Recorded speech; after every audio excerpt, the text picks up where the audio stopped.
Well, after 3-4 days of getting right upset, throwing $250 distributor in the trash because I broke all the fins off the bottom of it, tried to take it apart, and you can't even take this thing apart. That seal's in there so bad. Ordering parts from Napa, telling them that the kit I want everything to be in it. So I order the coil kit. Didn't come with the spring to go from the bottom of the coil to the cap, so then I ordered another one because they told me it's supposed to be in there. I returned this one. The one I got didn't have it in, and then they wanted an extra $13 just for the pin. So a whole bunch of back and forths. A completely redesigned distributor because I shortened it up because it used to be like this long. It would have been nice if I just had left it long for the testing, but now I have spark plugs that are long enough. Cut down GM ones. Now these are not cut down a lot. All I did was just cut down the ends. I got to use like a, what do you call it, chisel to push them in. I just found top dead center, so cylinder number 1 is all the way over here for top dead center, so I'm going to mark that, obviously, and we're going to go from there. Now, here's my plan. I am planning to put, where's my cap? Here it is. I'm planning to put this onto it, and it's going to go on, where's the dimple? There's the dimple. And where's the dimple? There's the dimple. So I'm going to mark this with a paint marker before I put it all together. But we're going to use every other plug as a cylinder because there's 8, so you divide it by 2. It'll just have to spin. I've looked online. I did find one of these for an Iron Duke, but they're very rare. This one right here is basically a small block Chevy, cut down, build my own clip and all that. A lot of you guys are calling me crazy for doing this. I don't disagree with you. I think I'm absolutely stupid for doing this. These vehicles run great on EF5, but my plan is to upgrade that carburetor with those jets. We're probably going to have to dial it down a bit once I get this going. So what we're going to do is we're going to hook all this up.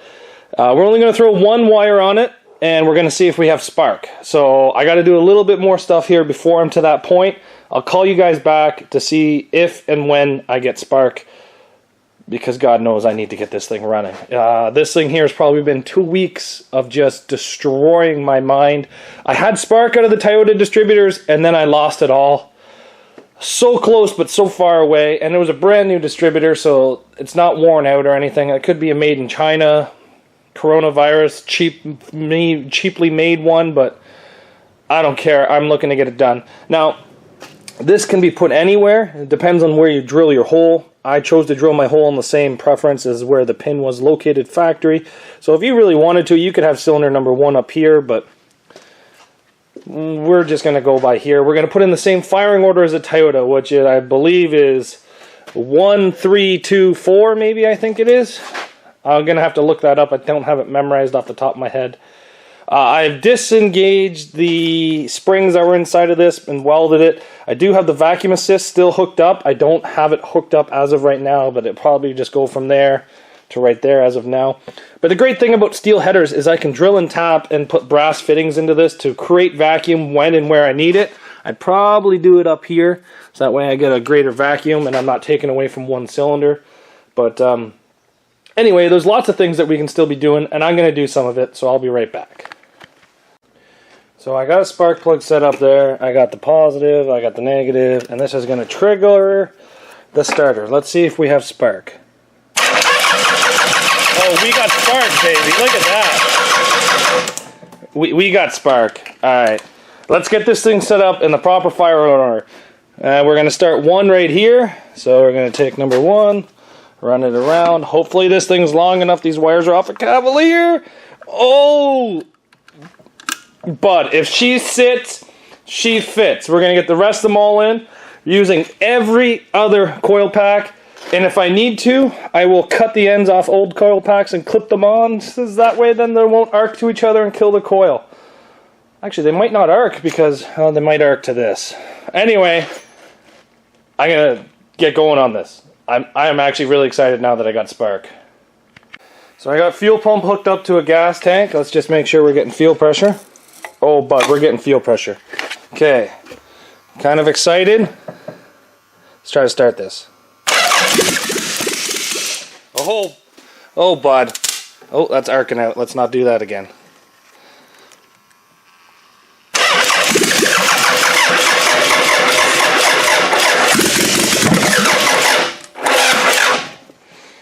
I think my battery's dead. We need to hook the booster up to the battery, and then we can try this again. And then I'm going to put the camera down so I can put 2 hands on this motor.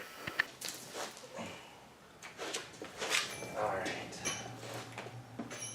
So we're just hooking up the battery booster.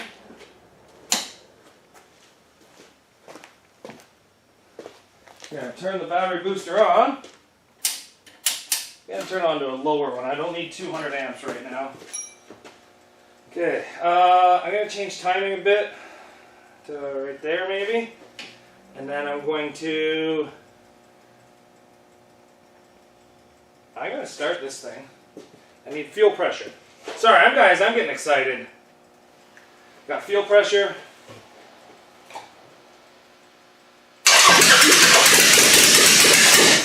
Okay, timing's still quite a bit off. Okay, I need to tighten this thing down because it's turning as soon as that starts to go. I'm trying to have it loose so that way I can really dial in the timing while it's running, but apparently it's not going to let me do that. Try to snug it up just a bit.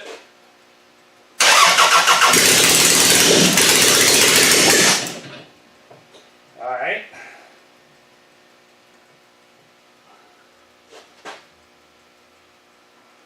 Try it again.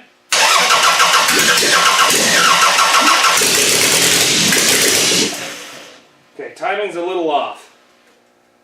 But it's so close. So close. What do I need? If it's coming through the intake, that means it's going too late. So if I can just try to rotate this around a little bit more.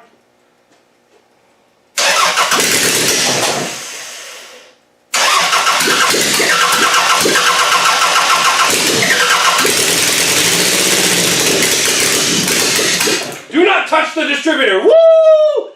Do not touch the distributor.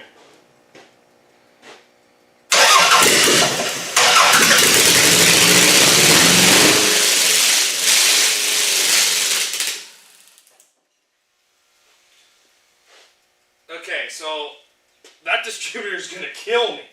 Ooh. I'm just going to pop some of these things on there quickly to make it so that we don't need that one. Pop these on there quickly so I don't burn out that coil.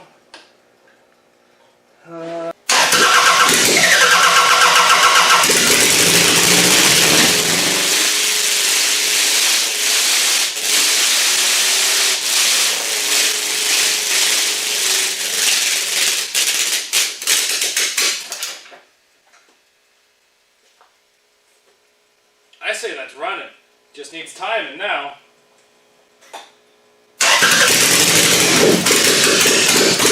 I was a little close to the face. Okay. I'm going to play with the timing on this and see where I can get. Maybe I can jump the cam timing one forward, one backwards, one forward. I'm going to play with the cam timing, and then I'm going to do a little bit of kind of messing around, seeing if I can get it to run better, and maybe try to grow some of this hair back on my face and hands, and I'll be right back. So timing is not right on the money yet. The carburetor is not set up. The jets in the carburetor are huge. So there are some setbacks. But, guess what?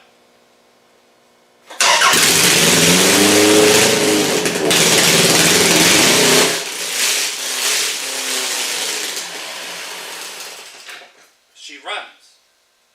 That's right. She runs. Quite loud, but she runs. I'm spilling transmission fluid everywhere, and I don't even care. So, we're going to disconnect this fuel pump. It is like 7:30 in the morning.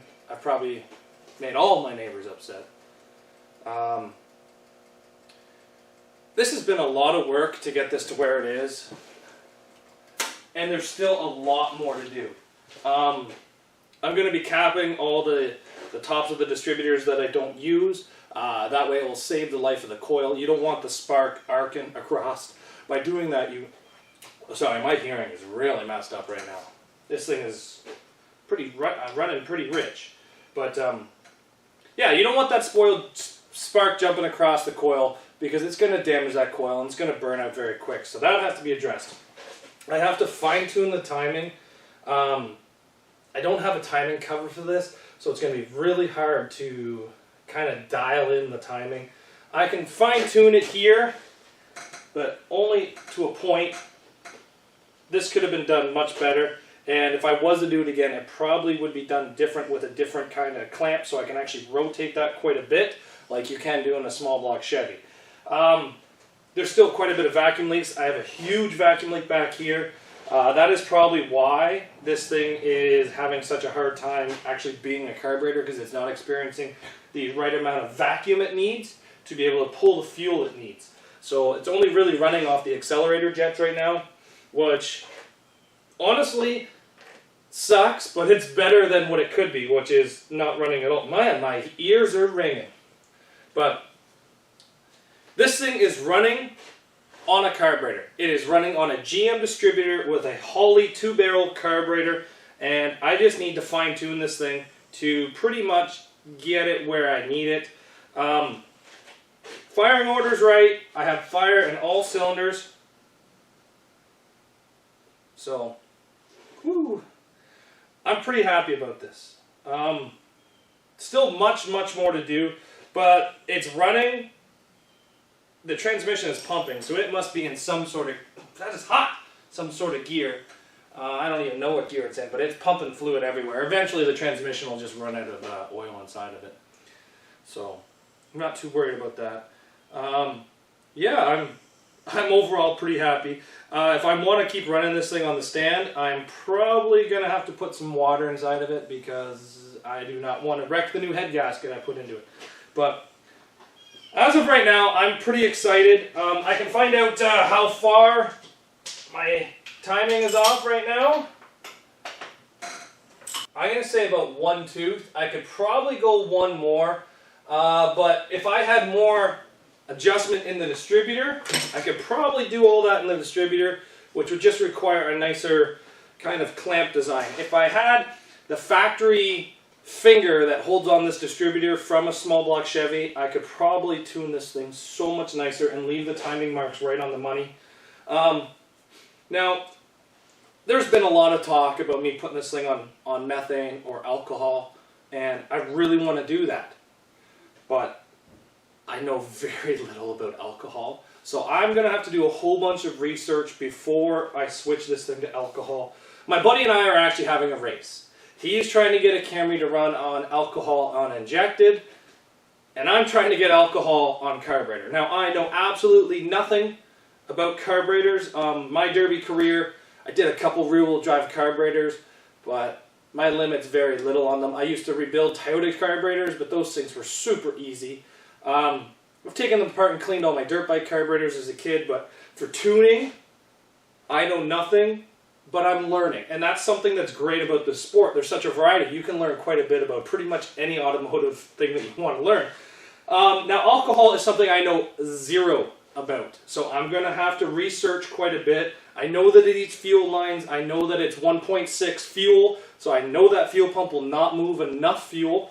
I know that I got to weight the float inside the carburetor, so I'm going to be going to Holley's site and trying to find a weighted float for alcohol. I'm going to be basically doing a lot of little things to get this thing set up. So lots more to come with this when it's not 7 a.m. in the morning and I'm not redlining a motor.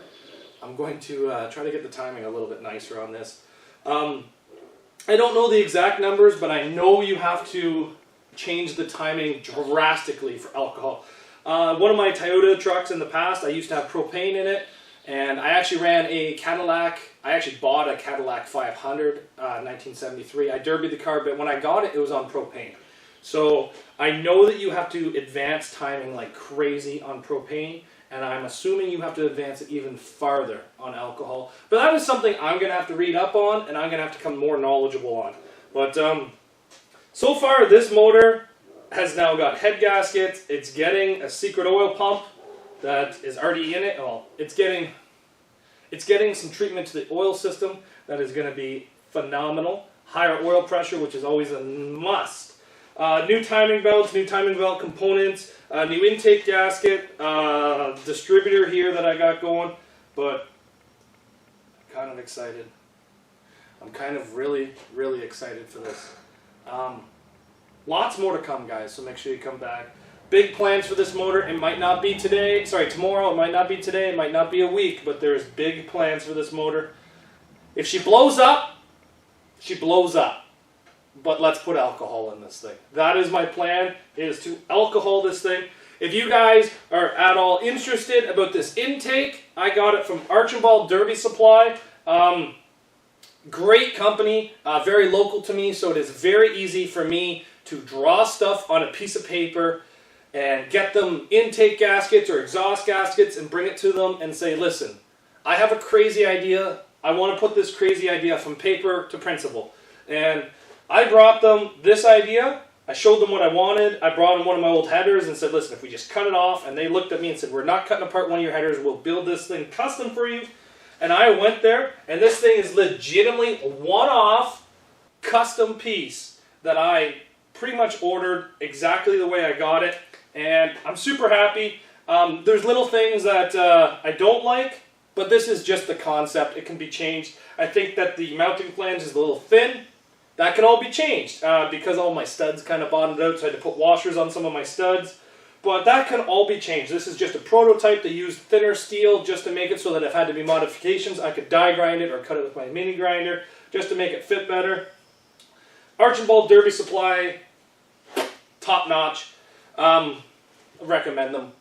But then again, Jeffy's has good products, and so is Gray Area, and there's a lot of other people out there as well. So if you guys need parts, don't be afraid to message your local fabricators and see what they can do for you. I'm pretty happy with what I got. I'm just going to try to clean this up a bit now.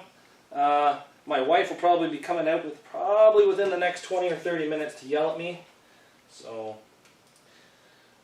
she's probably trying, well, she was probably trying to sleep. But not no more, because Derby don't wake from nobody.